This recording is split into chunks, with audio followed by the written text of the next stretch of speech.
beautiful day. Beautiful day. Get some more soil.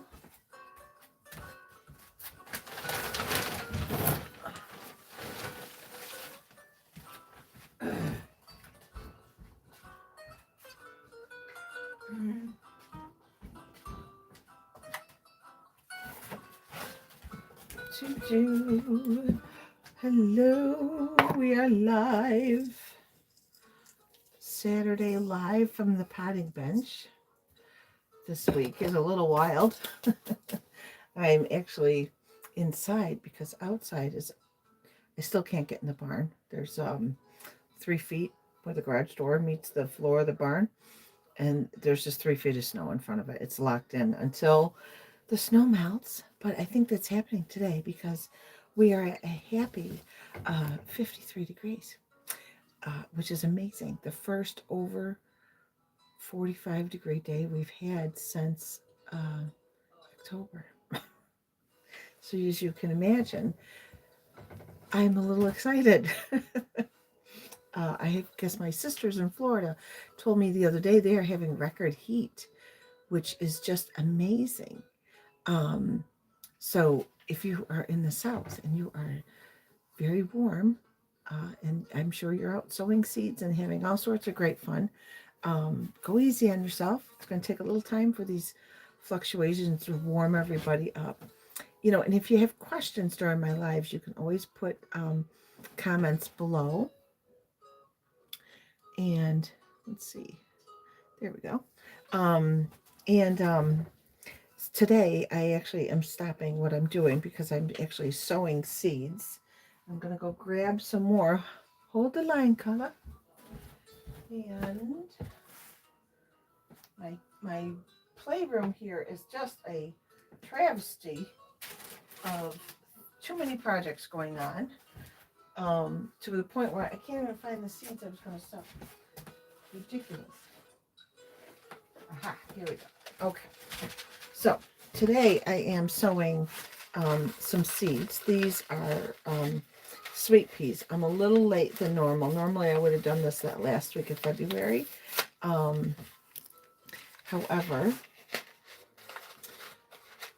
there's no, there's still time. There's still time, so don't panic, everybody.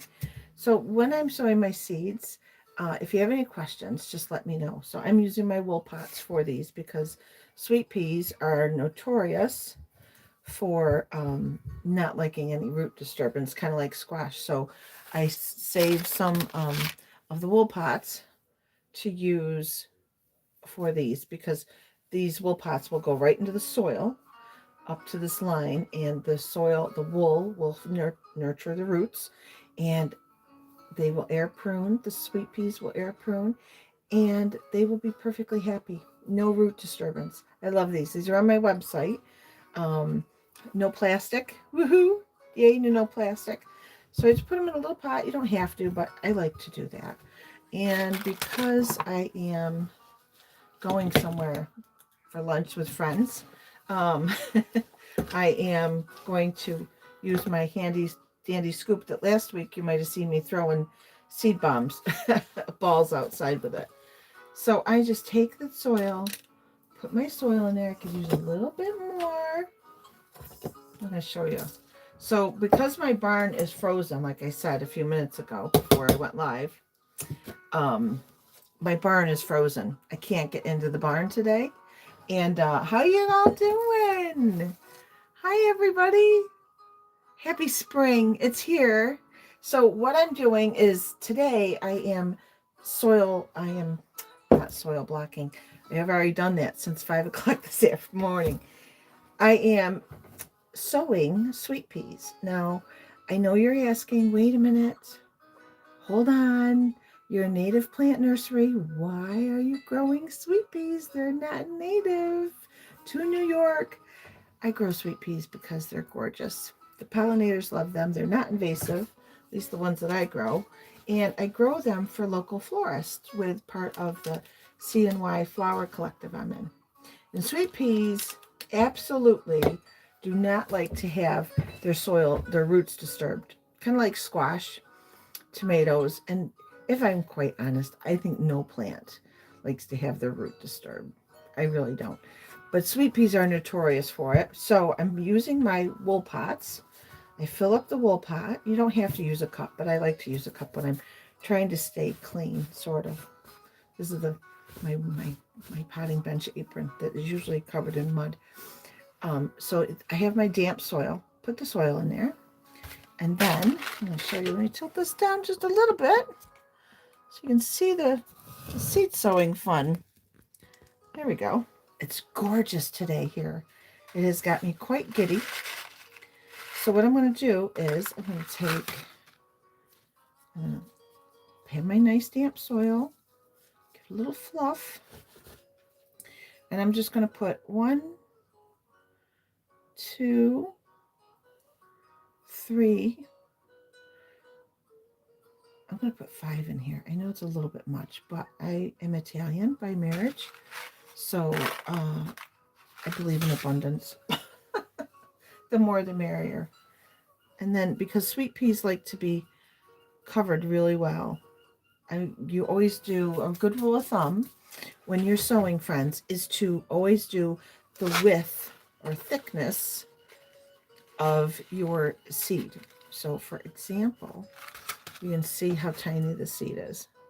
So it would be double that for soil height. And that's if the seed needs darkness. Some seeds, like especially asters, I believe, some seeds do not need they don't need darkness. They need light in order to germinate. So always know what your seed needs for what you're planting out. It's really, really important to make sure that the plant that you are planting has what it needs to germinate. So here's my little wool pot. I'm going to put it over here. I'm going to show you this real quick. See? I'm just going to put it over here. And then we'll do a next one. We'll do another one. Normally, I would do these like all together. I would do a whole tray of them. And I use bamboo trays because I don't want to use any plastic for growing my plants. Let's add a little bit more soil. Now, because I can't get into my barn, I can't get to my compost buckets that I made in the winter or in the fall, I have to use potting mix that I had to buy, which normally I don't like to do. But it is peat-free. It is Bush Doctors, Fox Farms Coco Loco. So there's no peat in it. And it's organic and all sorts of goodness. So I'm going to pack that down. Here we go. And pack this down into the wool pot. And give it a little bit more soil because these are going to be going outside next month. There we go. And then I'm going to take some more sweet peas. Whoops, too many. And take some more sweet peas. I'm going to just nestle them in the top. One, about an inch apart. 2, 3, 4, 5. And I'm not worried about them overcrowding because they will go right into the wool pot and they will be perfectly fine. And they'll expand where they grow. Super simple.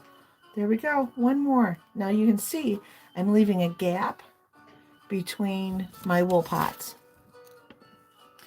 because you want air. You don't want these to touch while your plants are growing and germinating because the wool will do what wool is supposed to do.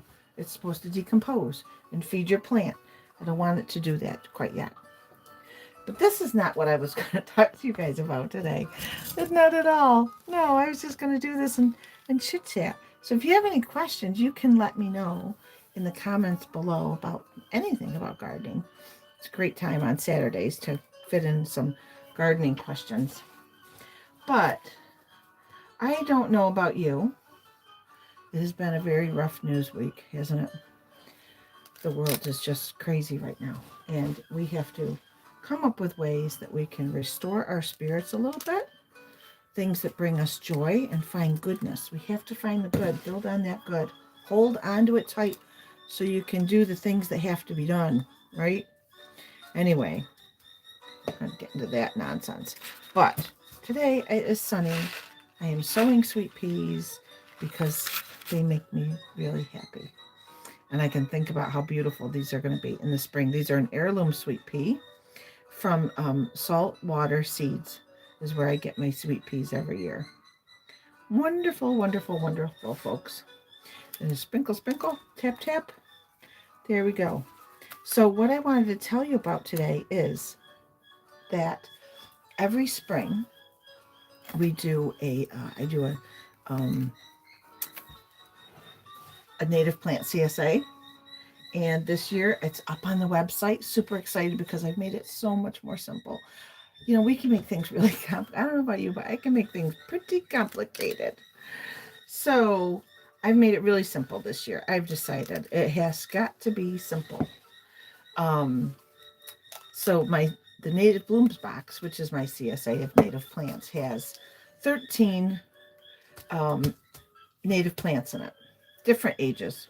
We don't do anymore by pot size because that is just deceiving. We go by the age of the plant. Imagine that, going by the age of the plant. So I have rookies, which are plants that have only had like one overwinter, and then I have 1-year-olds that have gone through 2 winters. No, wait, I have it all wrong. Rookies are seedlings. They have not had a winter yet. And then I have 1-year-olds that have gone dormant over a winter. And then I have 2-year-olds. Those are plants that have gone through 2 winters. So those plants will just take off and they'll probably bloom right away in your garden. So the Native Blooms box is actually 13 native plants. I decided to make them all ages because then it depends what I get out of my field, which I never quite know what will be out there every spring. I can kind of plan that, oh, there's 100 purple coneflowers, but depending on what nature does over the winter, I might not have 100 purple coneflowers. So I never quite really know what's going to go in the blooms boxes, but I'm really excited about them this year because it's so simple. And then what I want to do is I'm going to throw a party, a spring party for everyone who gets a Native Blooms box, a whole day. So before it was people would get their blooms boxes and everybody who pre-ordered would come and last year, I don't know what happened, but we had over 800 plants that had to be potted up within 3 weeks and get the nursery ready. And it's a small nursery. It's a backyard nursery. And it was a lot. It was a lot for 2 people to do. And thank God I had a good friend who said, "Can I come help you? You look like you're going to lose your mind." And I said, "Yes." Thank goodness. And we've had so much fun with it. But this year I've decided that I'm going to only do for pre-sale, pre-ordering is the Native Blooms box. And that way we have a whole day where people can come to the farm, ask questions without any, major interruptions, and where I can give you guys 100% of my time. Because as you know, if you've been here, I don't have customers. I have guests. And when you come to the farm, you're coming to my garden. And I'm so honored that you would come and visit the garden and talk about native plants and things and what's going on in your garden. So I have guests. And when you come to get a Native Blooms box, you should have all of my attention. Not with a crowd of like last year we had over 90 people here in one go. And me and some friends who know a lot about native plants helping where they could. But it was a bit much. It was fun, but it was a bit much. So this year, that's what we're doing. We're going to do a Native Blooms box. That's on my website now. I'm only going to offer 10 of them because there's 13 plants. So that's 130 plants in addition to all the plants that I have to get ready. So it's parts making things really simple. Really simple. So that's what I'm doing today. I'm plotting the Native Blooms boxes and waiting for the snow to melt and sowing sweet pea seeds. The other news I have that's going to go out in my newsletter is pretty special, friends. It is very, very special. This year, I'm going to stop sowing seeds here in the wool pots for a second. The hot news is this year I am collaborating with a landscape architect named Laura Sadek, from Downstream Design. And she is going to come once a month. I think we figure out once a month. We're going to take a break in July to do a firefly tour in the evening, pollinators at night. How exciting. But Laura's going to come. She's going to offer this series, and it's going to be, I believe, 8 workshops here at the farm. The first ones are going to be virtual, and she's calling it Gardening with Native Plants. It's going to be all about not only designing a native plant garden, but also creating an actual garden. So before you put all this time and effort into, creating your garden, you could come to the farm, learn. Like in April, it'll be about how to establish a bed, how to create the bed and prepare the site for your plants, and also designing the actual garden. And we're going to have refreshments every time for the workshops. And then in May, it's going to be about maintaining and adding in. And then in June, it's going to be about weeding and pollinators. July, we're going to have the firefly event here at the farm. So this design workshop, it's more than just learning where to sketch out on paper. This is actual doing, because you asked me for this. For the past 3 years, that's all one of the biggest questions I've had is, can you teach us how to design a garden for pollinators? And I offer habitat gardening workshops in the summer, but they don't really get into the art of designing plant layouts and how plants interrelate with one another, because it's kind of in depth. And I really feel that it should be someone who knows a lot more than me. And Laura certainly does. And I'm just thrilled, thrilled to offer this workshop. So if you're interested in this workshop, go to my website, lazydirtflowerfarm.com. You want to sign up for my newsletter, which is actually called the Lazy Dirt Gang, because we're a gang of people growing for pollinators and doing good deeds for pollinators and wildlife. And I keep looking out because there's squirrels out front, and I don't normally see squirrels here because of George, my cat. But go to my website, lazydirtflowerfarm.com, and sign up for my newsletter, because this Tuesday and Thursday, I'm going to be sending out links to sign up for that workshop on Laura's website. It's pretty exciting. It's going to be a great year here at the farm, and I'm super excited about it. Not only is there going to be sweet peas, but there's going to be, I just sowed this morning. Where's my seed pack? I sowed so many plants this morning. I sowed some early sunflowers this morning in soil blocks. I put in four trays. So that's 400 some odd early sunflower plants. It's going to be wild out there in the field this year. That's mostly for the side meadow, and I'll share some this year, this spring, which brings me to the last bit of farm news. I've been getting a lot of emails asking why, 2 things. When are we going to open? And why is there no early pre-orders this year? And as I said a few minutes ago, it's because last year, both in the spring and the fall, it was a lot for one person to handle, and I had to help, but it was still a lot. Potting up 800 plants and getting the nursery pretty for the season is a lot of work for 2 people. So we decided to make everything really simple. So I'm not going to do a pre-order on individual plants. We're doing the native plant blooms box, which is 13 native plants, grower's choice. But then when you get here on the special day that is just for people who pre-order the native blooms box, you can of course swap out for plants that you want in your garden.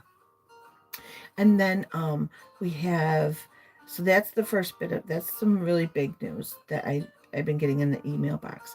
The other question I've been getting in my inbox is, I know it's spring when this comes into my inbox a lot. It is. The question is, when the heck are you going to open, girl, for the season, for spring? It is probably 3 in there right now as we speak. 3 notes asking about this. Friends, I'm going to just show you real quick what my view is and why I have not announced an opening day, because I'm in Mexico, New York, and let's see if I can do this real quick. So this is my view, people. Snow, snow everywhere. I know, I know, I know. It's terrible, um, and it is going to be around for, at least until March, the end of March, possibly. I mean, we're supposed to get more snow this week. So my art bench, look at this, my art that I'm supposed to be doing. But I really, honest to goodness, I really don't know what nature's going to throw at us for April. We could have snow in April. We could have frozen ground still mid-April when I'm supposed to be out digging plants. Um, so I always wait. I think it's going to be the last weekend in April. I really do. Um, Depending. So I will probably announce our opening day probably the second week of April. Because it could be the last week of April, it could be the first week of May, it could be the first Saturday of May. Either way, we will probably definitely be open before May 10th, as that's our last frost date. So that's the big question that's in my inbox that I'm going to answer this week and this coming week in my newsletter. Um, Other than that, the farm is doing good, and I know that um, that things right now are really heavy. And there's no way to say it nicely that I wish that I were a kindergarten teacher with like 30 years of experience and I had everybody in the same sandbox and say, look, at the end of the day, we're all human and we need to get along. We need to take care of each other. We need to take care of the one planet we have. So let's play nice, damn it. But I'm not I can't do that. So what I can tell you, my friends, is that I know that things are really challenging right now. We're always going to have challenges. That's my motherly advice. We are always going to have challenges. What matters is how we rise to them. And I hope that gardening, I don't care whether you're pink, purple, polka dotted, what political party you are, I hope that you find simple moments in your day to kind of take a knee, take a breath, kind of regroup, and count on the small things that bring joy and bring kindness in your day. And for many of us gardeners, that's why we garden. One, it helps to pull weeds out on days that are really hard. Two, we get to play in the dirt, and we get to see things growing. And that can really replenish your spirit, especially when times are hard. So that is my little side note for the day, that everyone is welcome here. Be nice, uh, be kind, because you don't know what other people are carrying, and just hang in there. Spring is on its way. It has been a hard winter, friends, hasn't it? Bitter cold, like minus 26 a few times in January. That was rough here. Minus 26. And spring is right around the corner. So sow something, sow some seeds, even if it's just a little clay pot of marigolds. Put it in your window. Miss the top. Put it in your window so you have something growing. That's my advice for you. Take some time out to sow something good. It'll be fun. You get to play in the dirt and see something grow in the spring. Um, Otherwise, until next time, until next Saturday, I will be live from the potting bench next Saturday, every Saturday at noon for a few moments. I'm going to have to start setting a timer. A few moments every Saturday live from the potting bench here on my YouTube channel. Until then, please hit the bell icon and like and subscribe so you don't miss a live or a video post. Lots of things coming up as soon as the snow melts. And that way you'll see what's happening as it happens. And you can visit my website, lazydirtflowerfarm.com, for gardening love letters in your inbox with pretty pictures of birds and flowers to cheer you on every Thursday. afternoon, right around tea time.